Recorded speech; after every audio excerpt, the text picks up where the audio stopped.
Hello students, today's class is for class 10 and today our topic is hydrogen chloride. Okay. So in various types of compound, hydrogen chloride is an acid compound that exists in the gas phase. So today we will discuss some preparation of hydrogen chloride, its properties and etc. Okay. So let's start the class. So first we are starting with the preparation of hydrogen chlorides, and the preparation includes some general methods at first and then the laboratory preparation.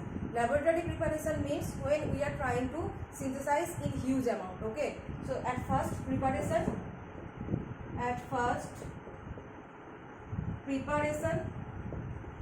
and the preparation includes general methods. Okay.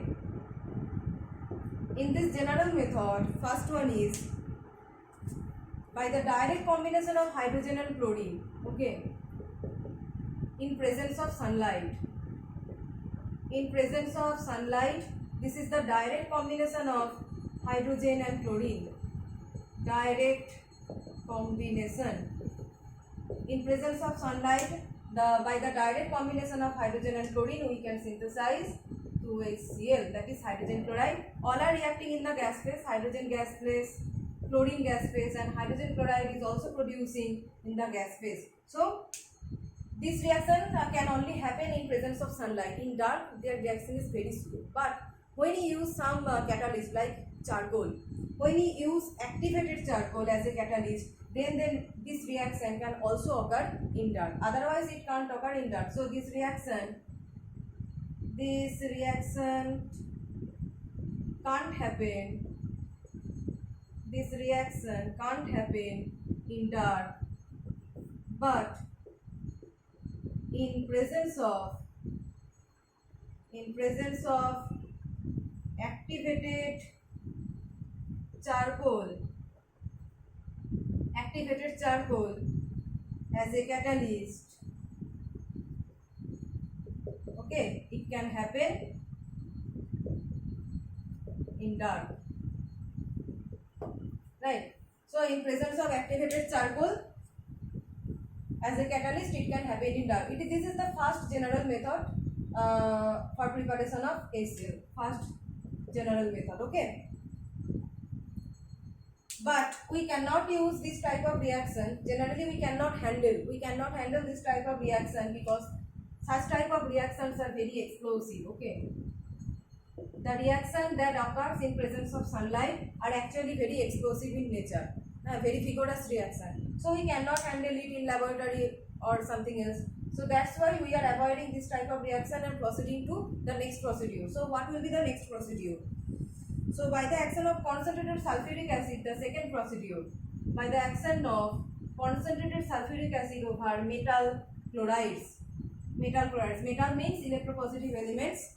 So suppose one metal chloride is sodium chloride. We are reacting with H2SO4 and this is CONC. CONC means concentrated. Concentrated H2SO4 reacting with NaCl, it is producing NaSO4 plus 2HCl. So we are using 2 NaCl. So it is producing, or it can produce sodium bisulfite at first. NaHSO4 plus HCl. Now okay. Now another possibility can also occur that NaCl is reacting with H2SO4 concentrated. Okay. But the product here is Na2SO4 plus 2HCl. Okay. So this both can occur when we are reacting with any metal chloride with concentrated H2SO4. So what can happen? The reaction, these two reaction depends, the product of this reaction depends upon temperature. Okay. When we are using low temperature, that is less than 0 degrees, 200 degrees Celsius. Okay. When we are using less than 200 degrees Celsius, then this bisulfate is formed.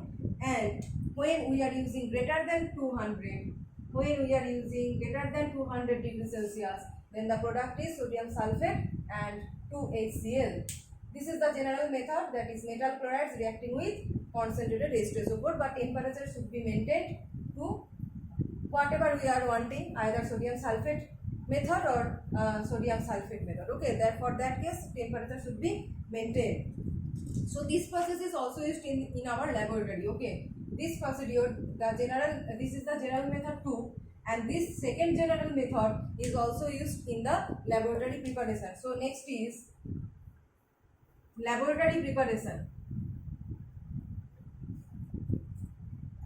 Next is laboratory preparation.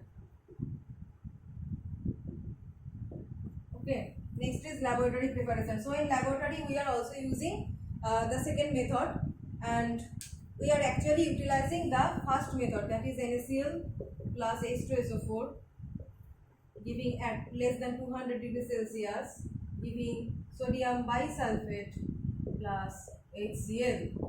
Now what will be the apparatus? In that apparatus, here concentrated H2SO4 is taken. Actually here some sodium chloride solution is taken. At first we are taking NaCl, that is sodium chloride solution. Now with a Thistle funnel, okay, Thistle funnel looks like this.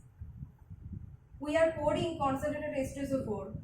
We are pouring concentrated H2SO4 by this Thistle funnel, and it is going in the NaCl solution. Okay, it is going in the NaCl solution. Now, when concentrated H2SO4 goes in this NaCl solution, HCl gas is liberating, and that liberated HCl gas is passing through a concentrated H2SO4 solution again. The liberated HCl, this liberated HCl gas is passing through this. Here some concentrated H2SO4 is taken, concentrated H2SO4, and then it is going outside to a vessel. We are taking a vessel, and after that, after passing through this H2SO4 solution, it is collected here. Okay, it is collected here. Collected, but what? This is dry HCl. So when by the reaction of concentrated H2SO4 and NaCl solution, when at this phase HCl gas is producing, this is not dry. Okay, some moisture is there. So to dehydrate it, concentrated H2SO4 acts as very good dehydrating agent. It is a very good dehydrating agent.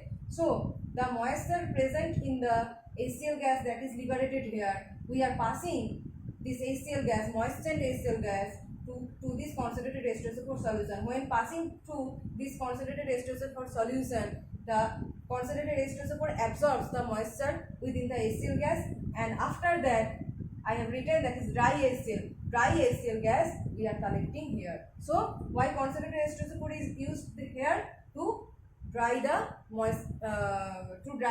HCl gas. Okay, so produced.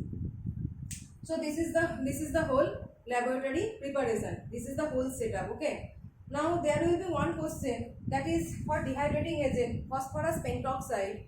Phosphorus pentoxide and calcium oxide also acts as very good dehydrating agent. So why we are only using concentrated H2SO4 instead of calcium oxide and phosphorus pentoxide? Or the question is, can we use also calcium oxide or phosphorus pentoxide instead of concentrated H2SO4? And the answer is definitely no. We cannot use concentrated phosphorus pentoxide or calcium oxide instead of concentrated H2SO4. And why?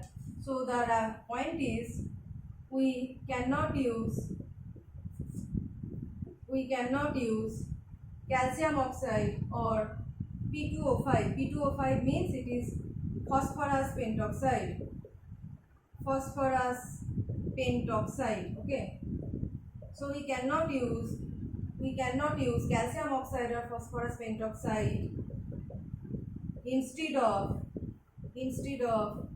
H2SO4 as a dehydrating agent. Now why?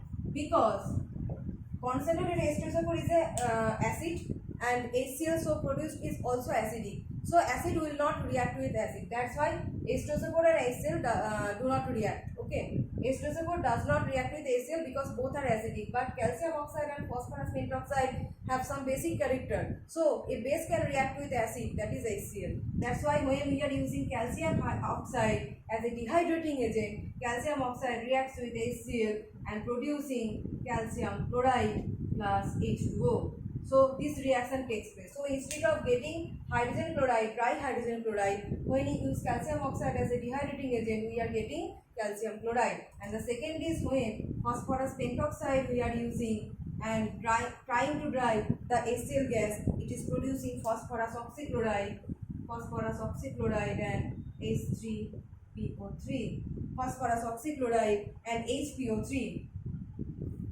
phosphorus oxychloride and HPO3. So if we balance, it will be 2, it will be 3, and the product is 3HPO3, right? So 2P2O5 plus 3HCl giving POCl3 plus 3HPO3. So both calcium oxide and phosphorus pentoxide having some basic character reacts with HCl instead of dehydrating it, and that's why we cannot use these two dehydrating agent instead of H2SO4. Okay.